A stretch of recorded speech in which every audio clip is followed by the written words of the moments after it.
eh setelah Oh, anunya kayak silabus gitu, Bro. Oh, silabus, Bro. nah, habisnya apa?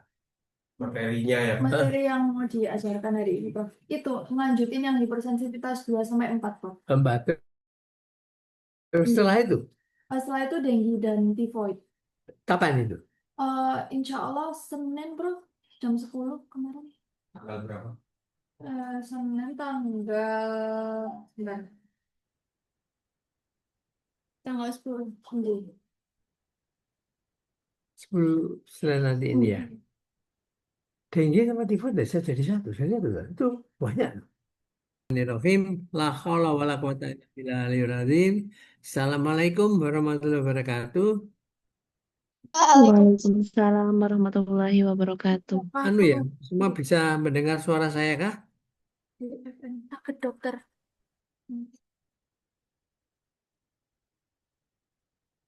Mana? Permisi ya, Pak. Enggak, Ya, monggo. enggak sudah.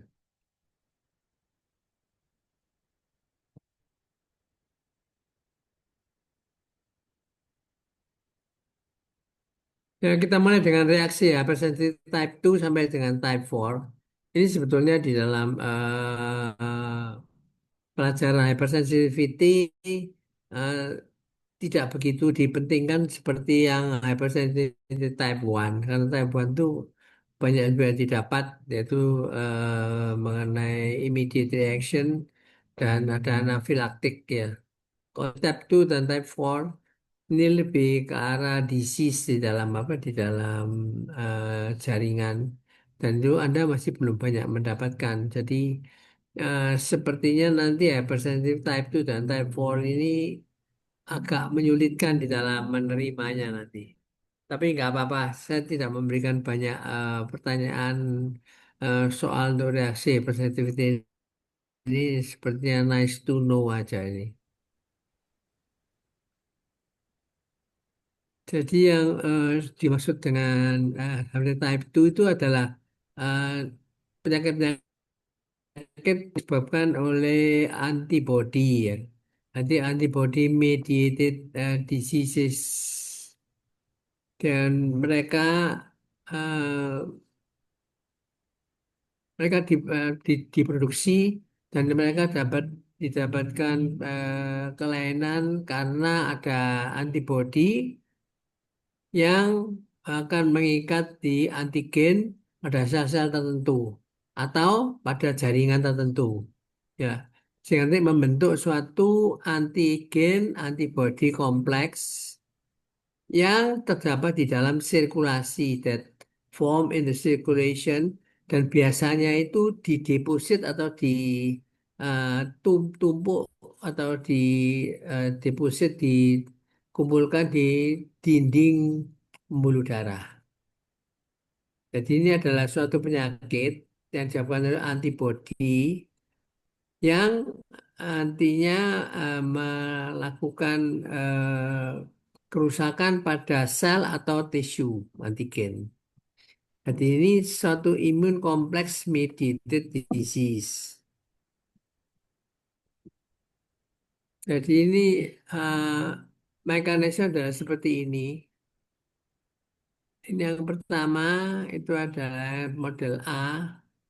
Model A ini adalah injury pada tisu pada jaringan.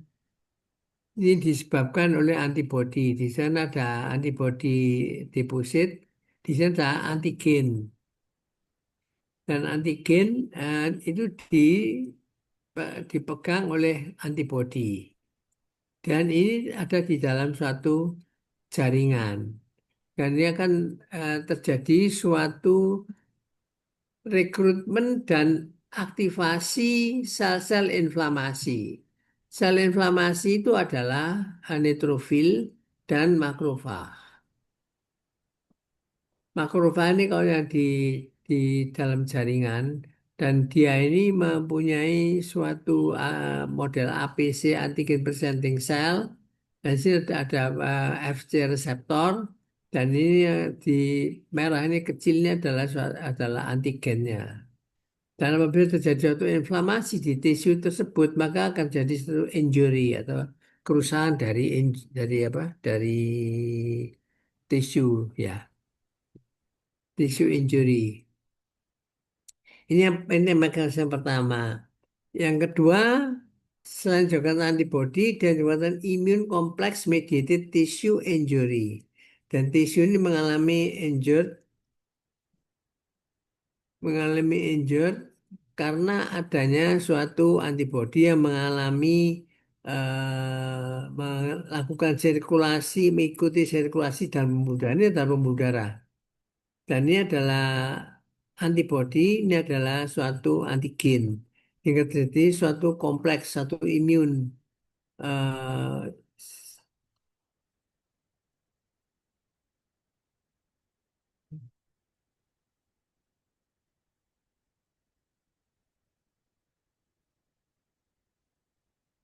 jadi di sini didapatkan suatu komplement, ada Fc reseptor. Kemudian terjadi rekrutmen dan aktivasi sama di situ ada inflamasi. Tapi ini bukan di jaringan, tapi ini di dalam blood vessel, di dalam pembuluh darah. Dan di dalam pembuluh darah di situ nanti reaksi inflamasi,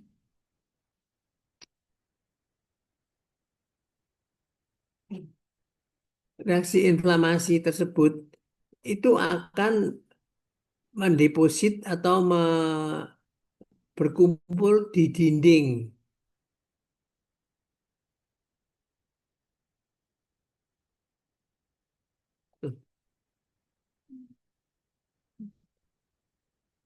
Berkumpul di dinding pembuluh darah dan sehingga pembuluh darah itu mengalami suatu keradangan yang disebut vaskulitis ya. Dan di dalam vaskulitis ini di sini terkumpul enzim-enzim atau reaktif oksigen spesies ROS sehingga terjadi nanti kerusakan di dinding pembuluh darah atau jadi satu vaskulitis. Ini ada dua mekanisme yang seperti itu. Dan reaksi hepatitis ini diperani oleh IgG dan IgM. Dan antigen yang pada dinding sel itu dapat berupa hapten. Hapten itu adalah suatu antigen. Dan antibodi ini mengikat atau terikat pada antigen. Komplement kadang-kadang ikut menimbrung di situ sehingga jadi kompleks dengan komplement. Dan kalau menjadi komplement, maka komplement ini akan menyebabkan sel yang ditempel tadi mengalami lisis. Maka terjadilah kerusakan. Kalau di pembuluh darah jadi vaskulitis. Kalau di jaringan jadi tissue injury. Contoh dari hepatitis type 2 ini adalah alergi obat, terjadi anemia hemolitik di mana terjadi hemolysis di dalam pembuluh darah, terjadi perdarahan pura-pura, trombositopenia, pansitopenia karena alergi obat, terjadi kimia yang lain, dan salah satu penyebab trombositopenia ada ITP, terus idiopathic trombositik purpura, terus beberapa penyakit autoimun. Dan kalau vaskulitis itu kita dikenal adalah satu SLE, sistemik lupus eritematosus, itu kerusakan di seluruh tubuh, di mana vaskuler yang mengalami vaskulitis itu akan menyebabkan injury pada tisu yang diberikan arteri, arterialisasinya, karena arterinya mengalami kerusakan. Atau tiroiditis kronis atau satu acute post streptococcus G nephritis. Ini bisa nanti ke acute nephritic syndrome atau glomerulonefritis akuta, di mana nanti terjadi deposit atau terjadi penumpuan dari komplement sama antigen antibodi di membran basal dari ginjal ya. Nanti, kalau saya katakan tadi, ini tidak begitu banyak saya masukkan karena Anda masih belum dapatkan banyak penyakit ini tadi. Nah, penyakit ini mungkin ya mungkin Anda mungkin sudah pernah dengar atau baru mendengar, dan ini nanti akan diulang di penyakit-penyakit yang khusus dari penyakit dalam. Kemudian yang berikutnya adalah hypersensitivity type 3. Yang type 3 ini adalah deposit dari antigen antibodi kompleks pada jaringan dan pembuluh darah. Kemudian dua, pengikatan komplement dan pelepasan chemotactic factors. Keempat, infiltrasi leukosit. Yang kelima, ada fagositosis dan antigen antibodi kompleks leukosit. Dan leukositnya akan mengalami satu kerusakan karena dia mengalami fagositosis, maka enzim dari leukositnya lepas, enzim lysosin. Kemudian di situ terjadi pengendapan fibrin. Kemudian bisa terjadi regresi atau penyembuhan apabila dilakukan oleh agen tunggal dan terjadi deposisi kronis akan berlanjut serta infiltrasi kronis jika terjadi pembentukan kompleks imun terus-menerus. Jadi kalau reaksi hypersensitivity type 3 ini berulang-ulang, maka kerusakan dari sendi itu akan jadi lebih berat. Contoh dari reaksi hypersensitivity type 3 ini adalah arthus phenomenon atau serum sickness atau penyakit autoimun. Sehingga Anda nanti pada pelajaran autoimun banyak mendapatkan juga model-model hypersensitivity type 3. Jadi Anda jangan kaget karena model hypersensitivity type 3 di mana ada peran dari antigen, ada antibody, juga menimbrung di situ komplement dan itu menyebabkan kerusakan tisu itu hampir sama-sama terjadinya dengan penyakit-penyakit dibahas di bab autoimun.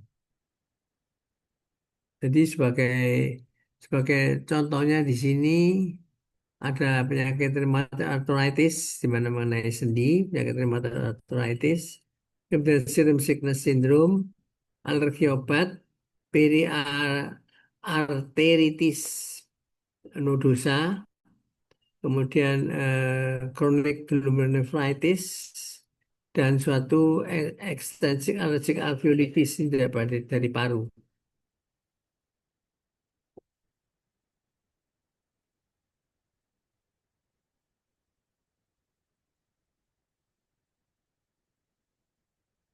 Kemudian, sorry,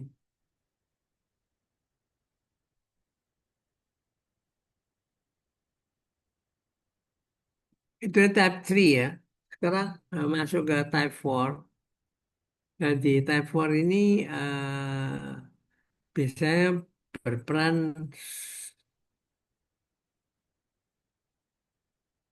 berperan seluler. Jadi karena seluler maksudnya itu bukan antibodi atau antigen dan komplement, tapi adalah T lymphocyte.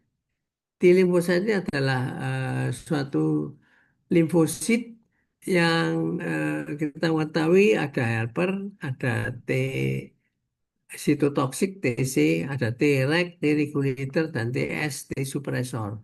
Nah, bagian dari limfosit pernah kita bicarakan sebelumnya. Jadi di hepatitis type 4 ini ada ikatan antara antigen dan T lymphocyte. Yang kedua, adanya pelepasan mediator dengan aktivitas biologis yang luas, adanya MAF. Kemudian akibat adanya imun respons seluler yang berkelanjutan atau diperbesar atau augmented.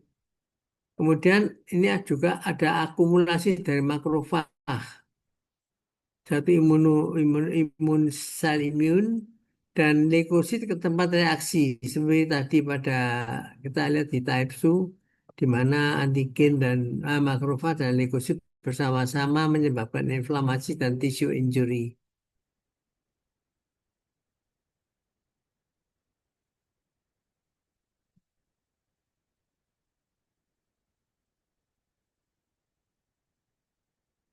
Dan nantinya berakhir dengan nekrosis jaringan dan ulcerasi lokal.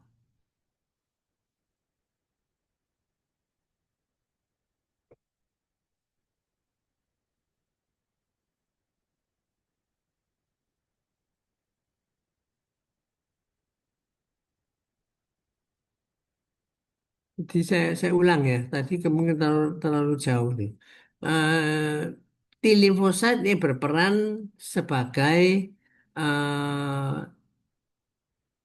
hypersensitif yang merusak atau mengadakan injured pada tissus atas dasar ada suatu reaksi lambat dari DTH. DTH itu delayed type hypersensitivity reaction atau direct killing target cell. Target cell itu akan mengalami kerusakan pada oleh TC. Ini pernah kita bicarakan sebelumnya ya. Model kayak NK cell, model kayak T sitotoksik yang akan menghancurkan sel plus isinya. Dulu pernah saya mengatakan ini adalah kerusakan membakar tikus bersama lumbungnya itu ya. Nah, ini persoalannya yang di target sel ini adalah tisu T limfosit ini kepunyaan diri sendiri, sehingga modelnya kayak model autoimun. Tapi ini bukan autoimun karena di sini ada antigen dari luar. Prinsip dasarnya ya dua, suatu delayed type hypersensitivity DTH atau karena T limfosit yang sitotoksik jadi TC T limfosit.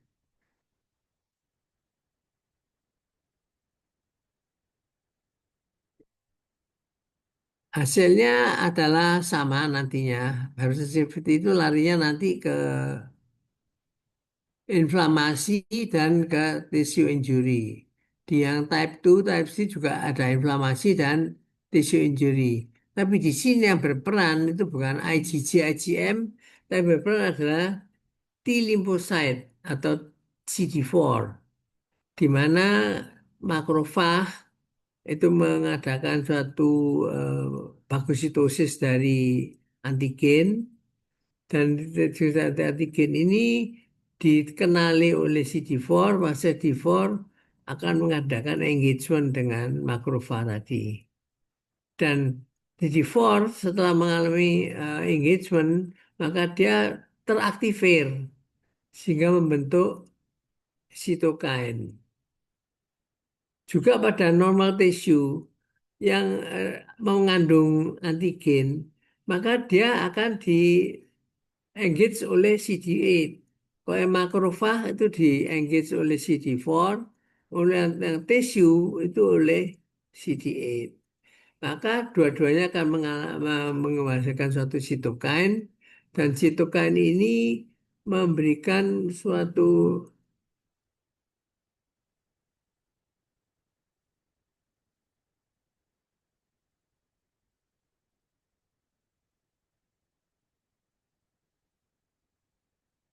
kembali ya.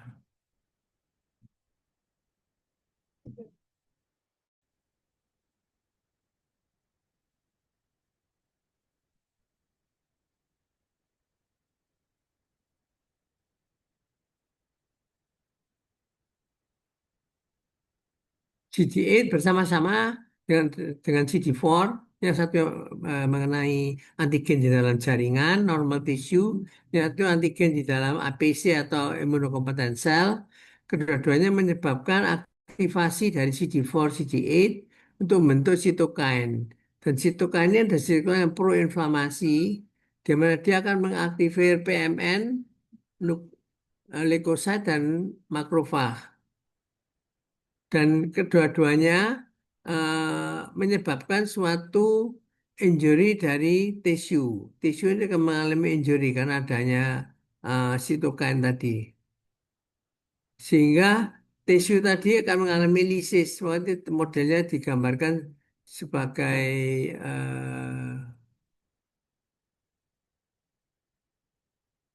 sel yang mengkerut, yang mengecil ya. Ini yang pertama. Kemudian mekanisme yang kedua itu adalah T-mediated cytolysis. Jadi T-mediated cytolysis ini adalah suatu jaringan tisu yang mengandung antigen. Dia di engage oleh CD8, CD8 yang cytotoxic T cells, CTA cytotoxic T cells, dan eh, sel atau tisu tersebut mengalami injury. Ini adalah model kalau orang ditransplantasi, kalau nggak dimusnahkan CD8-nya, maka akan mengalami suatu tisu injury dan mengalami nekrosis, sehingga transplantasi akan mengalami kegagalan ya.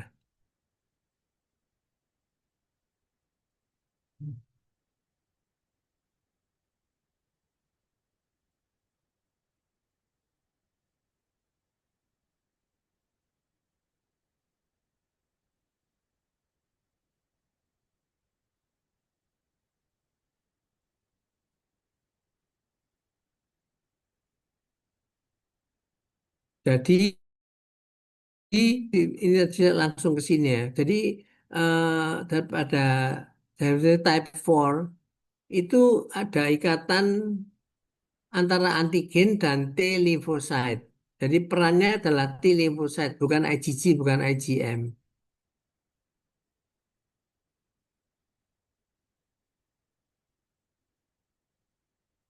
Yang kedua adalah pelepasan mediator aktivasi biologi atau MAF.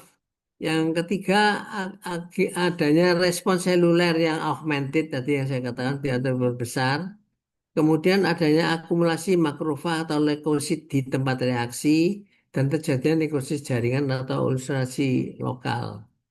Jadi ini ada gambar yang tadi ya. Anda lihat di sini ada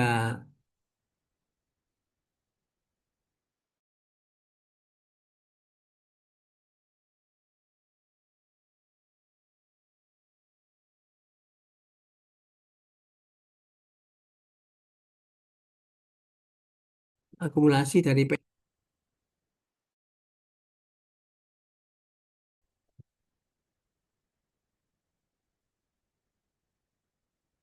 hilang.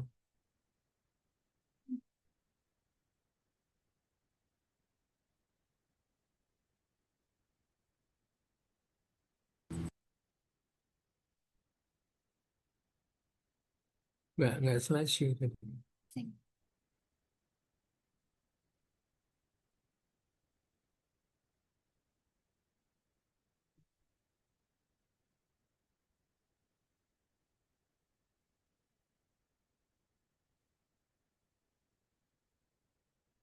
Jadi Jadi terakhir ya, nekrosis jaringan dan rosasi lokal. Contohnya dari type 4 ini adalah sensitivitas reaksi terhadap TBC. Tetapi Anda tidak bisa mengatakan bahwa semua tahap TBC itu type 4. Pada TBC anak, di mana di sana ada immediate reaction, dan pertama kali terkena TB, di sana adalah hypersensitivity masih type 1. Modelnya demikian, tidak type 4.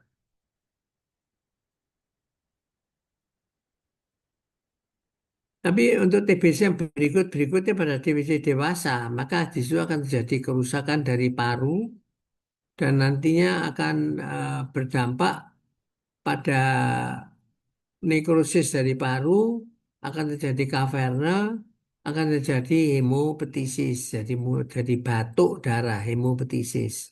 Di mana pada anak-anak tidak terjadi seperti itu karena pada anak-anak nanti akan terjadi suatu gun kompleks, ada primer efek seperti itu. Jadi pada anak-anak bisa ada limfadenopati, ada limfangitis, dan ada primer afek. Itu yang terjadi pada TBC anak. Pada TBC dewasa, di mana dia berulang-ulang mengalami serangan dari tuberkulosis, maka reaksinya individu tersebut ada delayed type, bukan immediate type. Dan delayed type itu akan menyebabkan ulcerasi maupun nekrosis. Maka pada anak-anak nggak ada yang muntah darah, ada batuk darah, tapi pada yang dewasa batuk darah karena adanya nekrosis dan ulcerasi.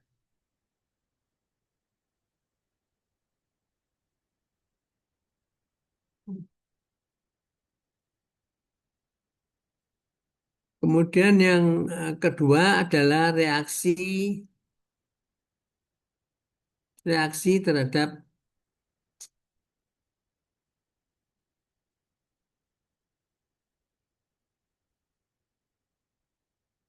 reaksi terhadap transplantasi.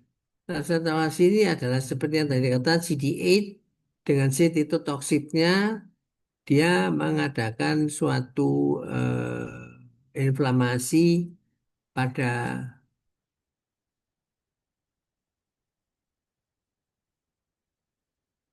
Nah, ini dari T cell mediated cytolysis ini yang killing the cells mana sini menyebabkan transplantasi itu mengalami kegagalan kalau enggak CD8 ini dimusnahkan dulu dengan obat-obatan anti-inflamasi.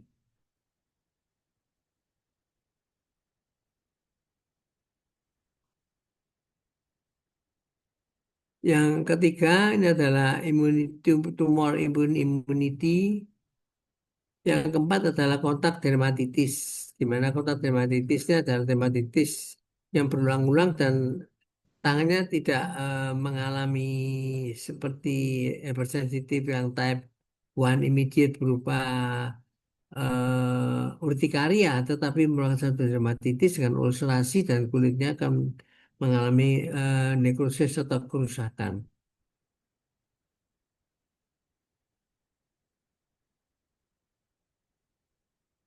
Jadi ini apa namanya pelajaran mengenai hepatitis type 2, 3, dan type 4. Jadi Anda ingat-ingat kalau yang type 2 itu ada di tisu atau sel, yang type 3 itu ada di deposit, dan type 4 ini adalah satu T sitotoksik atau delayed type. Ini coba saya kembalikan ke.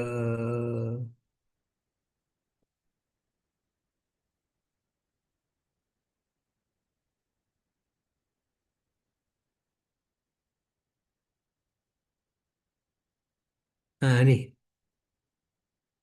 Anda lihat ya, di sini ini ada hypersensitivity type 1, yang sini adalah type 2. Type 2 itu ada yang type 2 itu ada yang ke arah tisu, ke arah jaringan, ada yang menuju ke arah komplement, dan yang di sini ada type 3 di mana didapatkan di antibodi di dalam jaringan ini adalah kronik urtikaria dan ada yang di dalam pembuluh darah dia mengalami suatu pengendapan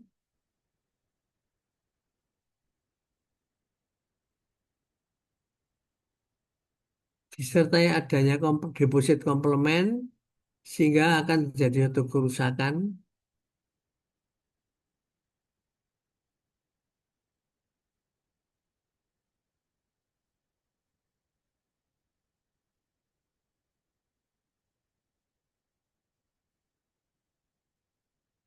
Untuk yang tipe type 4, di sini ada yang TH1 dan TH2 serta CTL. Dan CTL yang sitotoksik tadi yang saya ceritakan, bahwa di sini akan terjadi suatu perusakan dari jaringan akibat oleh CD8 tadi. Dan ini dikenal sebagai penyakit graft versus host rejection atau sindrom, di mana orang transplantasi tidak berhasil atau mengalami kegagalan. Ya. Untuk yang kontak dermatitis atau TBC, di sini ada aktivasi dari makrofag. Reaksi makrofag yang mengikat pada jaringan, maka jaringannya akan mengalami satu kerusakan dan ini dikenal sebagai kontak dermatitis atau tuberkulosis di paru yang mengalami satu nekrosis. Ya. Itu tadi yang mengenai hypersensitivity type 4, 1, 2, 3, 4 tadi. Yang satu sudah Anda dapat.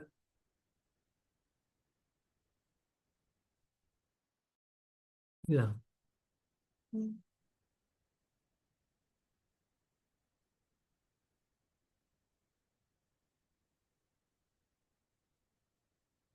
Dan yang kedua Anda sudah dapat, yang ketiga Anda sudah dapatkan ada surface dan soluble. Kemudian di yang type 4 ini ada TH1, 2 dan CDL. CDL ini yang CD8. Ini yang CD4 yang dari TH1, TH2.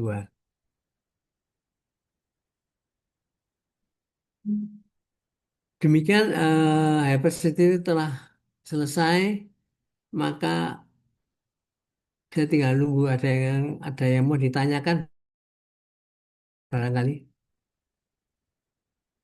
Tapi pada umumnya nanti pertanyaan-pertanyaan dari saya itu adalah type 1. Nah, type 1 ini yang apa namanya paling banyak didapat. Seperti yang skenario kemarin saya katakan bahwasanya seseorang minum Novalgin atau obat eh, perahan nyeri, kemudian akan terjadi udim dari palpebra, matanya mendul dan adanya gatal-gatal di kulit. Itu ceritanya. Oh ya, saya ingin tanya, waktu itu dokter kita memberikan apa? Saat Stres psikologi dia. Stres. Terus Anda nggak bilang saya sudah memberikan, Iya, sama. terus dia bilang apa kata gitu. Iya. Juga dijelasin yang dari stres juga. Dulu ada dua kemungkinan, tapi yang terbanyak terbanyak dari pelajaran saya itu yang di masyarakat adalah yang minum obat atau makan apa namanya seafood atau tangannya pakai latex apa sarung tangan terus gatal ya.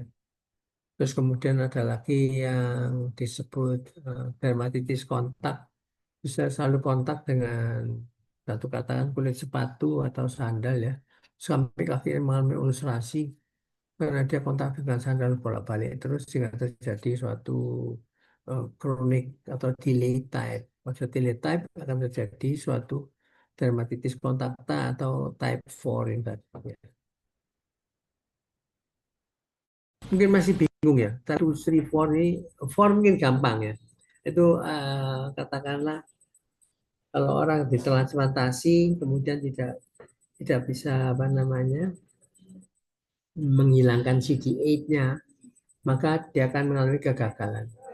Terus pada autoimunnya hampir sama, adalah pencegahan dari pembentukan antibodi atau kalau selulernya dia akan mencegah dari apa dari tingkat selulernya dia tingkat autoimun. Coba sih saya berikan sedikit mengenai autoimunnya, tapi ini hanya nice to know ya. Sebenarnya ini persennya sama autoimun kok tabrakan gitu. Berarti enggak tabrakan. Ini di sini nanti memberikannya, mesti saya memberikan juga, tapi tidak tahu terus ya dia memberikan itu dokter teris. Jadi saya cuma hanya ingin menunjukkan aja ya, saya ajak jalan-jalan istilahnya di autoimun ya. Jadi ini model autoimun ini ada yang genetic susceptibility, ada yang infection atau inflammation dasarnya, dasar apa dasar triggernya itu ya. Ini ada yang genetik. Nah ini kalau sudah genetik kita nanti bicara mengenai HLA.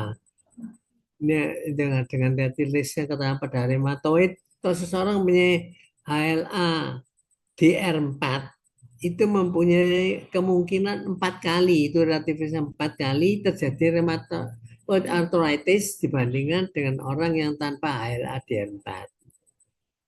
Yang paling berat itu yang dibahas itu ankylosing spondylitis. Anda kalau punya HLA B27 hampir 100% itu nantinya itu mengalami ankylosing spondylitis dengan berbagai tingkat. Mulai dari yang ringan sampai tingkat yang berat. Tapi mesti keluar 90-100% itu. Dan itu yaitu tadi bisa exacerbasi akut, exacerbasi remisi, akut exacerbasi akhirnya umat terus dan itu jadilah suatu autoimmunity. Kalau yang hormon itu biasanya contohnya tiroid dan ini apa namanya diabetes dan type 1 itu satu autoimun. Nah ini saya tunjukkan obat-obatan yang untuk ngeblok autoimun itu ada siklosporin, ada azathioprine, ada steroid. Ya, tapi pada umumnya kita memakai azathioprine atau siklosporin. Dan ini ada ngeblok autoimun. Tapi siklosporin dan azathioprine ini dipakai juga untuk mencegah CD4, CD8 itu muncul. Sehingga pada orang yang dengan transplantasi itu harus sangat-sangat berhati-hati kalau terjadinya peningkatan dari CD8. Kenapa jadi kegagalan di sana? Ada contoh yang mungkin Anda ini tidak bisa melupakan. Anda pernah dengar ada Nurcholish Majid ya? Pernah dengar ya? Nurcholish Majid.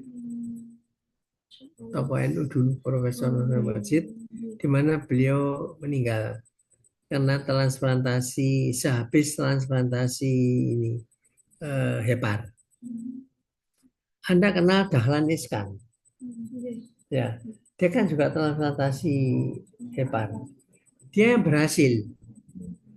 Kenapa dia berhasil? Karena dia setelah mengadakan hepar di Cina, di Guangzhou, dia selama 7 bulan tidak mau ketemu sama orang. Di sini tetap dari plastik. Kita kok salaman lewat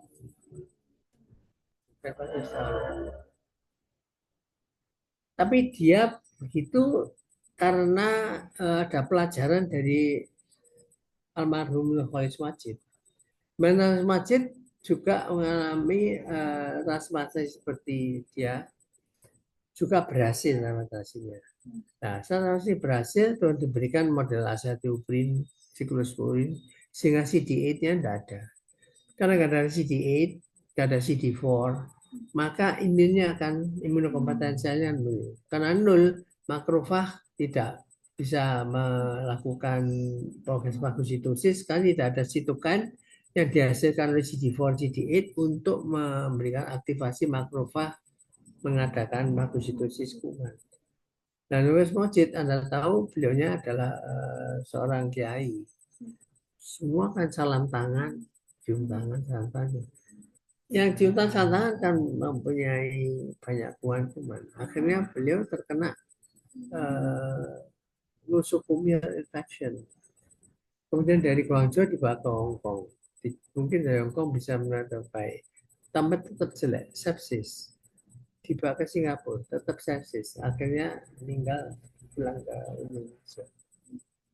Dahlan Iskan melihat, wah ini saya tidak boleh kumpul sama orang dulu. Saya harus menganukan dulu adaptasi paling tidak setengah tahun atau 7 bulan dari keluar. Akhirnya bahasa Mandarinnya luar biasa, Dahlan Iskan. Habis dia kok tidak bahasa Mandarin, tidak bisa hidup. Kan bisa mau ngomong, masa bahasa Tarsan terus. Nah orangnya kan memang suka belajar ya, jadi dia cuma belajar bahasa Mandarin, akhirnya bahasa Mandarin sangat bagus. Karena terpaksa, tidak ada orang lain, tidak ada bahasa Inggris, tidak bisa. Orang setempat di situ tidak bahasa Inggris semua tidak bisa, biasanya bahasa Mandarin aja. Itu salah satu contoh pelajaran mengapa pelajaran ini diberikan. Ini adalah satu makna ya dari itu. Maka saya selalu memberikan contoh dari apa yang saya berikan kuliah supaya nyantol gitu. Oh ya ada cerita itu, oh itu cerita mengenai apa itu cerita mengenai ya persentase type 4 yang urusannya dengan CD8 dan begitu ya. Jadi demikian saya akhiri kuliah saya mengenai hypersensitivity 1, 2, 3, 4. 2, 3, 4 ini memang dirampat cepat. Memang tidak begitu banyak untuk diketahui, walaupun ini memang penyakitnya cukup banyak. Mungkin ada sanak saudara yang mengalami ITP ya, pernah dengar loh, idiopathic thrombocytopenic purpura, di mana trombosit itu dihancurkan oleh antibody antitrombosite. Antibody trombosite itu dibentuknya itu karena tubuh ini lupa, jadi tidak tolerance. Tadinya kita punya sel tolerance yang dimana T cell itu selalu disekolahkan di thymus. So, di thymus keluar dari di thymus itu dikenal pada seluruh sel seluruh tubuh manusia, sehingga semua sel dikenali.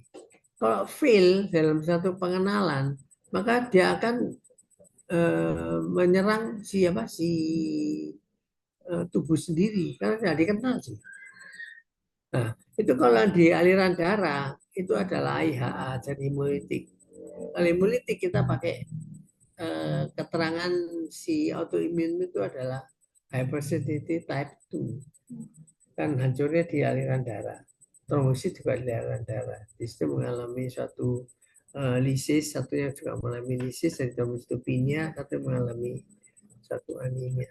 Dan lagi kok dari jaringan, ada lagi yang karena ada kerusakan jaringan, katakanlah terlalu banyak terpapar ultraviolet atau trauma sehingga DNA itu fragmented, DNA itu rusak. Karena DNA rusak, maka DNA ini tidak dikenali lagi. Karena dikenali, tiap DNA dalam tubuh itu diserang oleh antibodi, anti DNA. Maka pemeriksaannya kan antibodi DSS, anti DNA untuk melihat adakah anti autoimmune immunity. Nah, pada SLE itu terbentuknya itu autoimun itu dari orang itu banyak terpapar ultraviolet. Kan salah satu teorinya ultraviolet, maka sampai kerusakan dari DNA dari kulit, dan DNA dari kulit ini karena rusak tidak dikenali. Karena dikenali DNA yang lain itu ternyata juga diserang oleh si antibodi tadi, sehingga terjadilah SLE. Dan kalau diserang dia rusak di mana? Di vaskuler. Karena di vaskuler numpuk deposit itu jadi vaskulitis, itu diabetes type 2 yang mana vaskulitis ya. Yang modelnya adalah seperti itu. Ya, demikian saya akhiri. Kalau nggak ada yang bertanya, kamu bertanya boleh nanti dicatat, kemudian diberikan Mbak Dil. Nanti Mbak Dil akan dapat ke saya, nanti akan dapat balasannya untuk jawabannya untuk apa yang ditanyakan. Masih ada kesempatan. Dan sekaligus ini saya umumkan untuk Senin ya. Untuk Senin kita bertemu secara luring aja. Saya kepingin ketemu luring. Masa ketemunya daring terus saja. Kita ketemu luring, Anda bisa bertanya langsung, Anda bisa berinteraksi langsung dengan saya di situ. Topiknya kita bahas mengenai typhoid fever dulu, dan untuk hari berikutnya hari Selasa di jam yang sama kira-kira antara pukul 10.30 kira setengah 11 sampai jam 12 sampai menjelang duhur, kita akan membicarakan mengenai dengue. Dan dua penyakit yang highly prevalence di negara kita, sehingga nanti Anda kalau sudah menjadi dokter akan mengetahui, atau enggak, sebelum jadi dokter pun setelah kuliah saya selesai, Anda boleh memberikannya sedikit keterangan lah pada entah saudara atau tetangga. Kalau mau tanya ini typhoid itu gimana sih, Anda dapat dari saya, Anda bisa ya sedikit memberikan pengetahuan itu pada saudara-saudara atau teman-teman yang lain. Ya, demikian saya akhiri kuliah saya. Terima kasih atas perhatiannya. Assalamualaikum.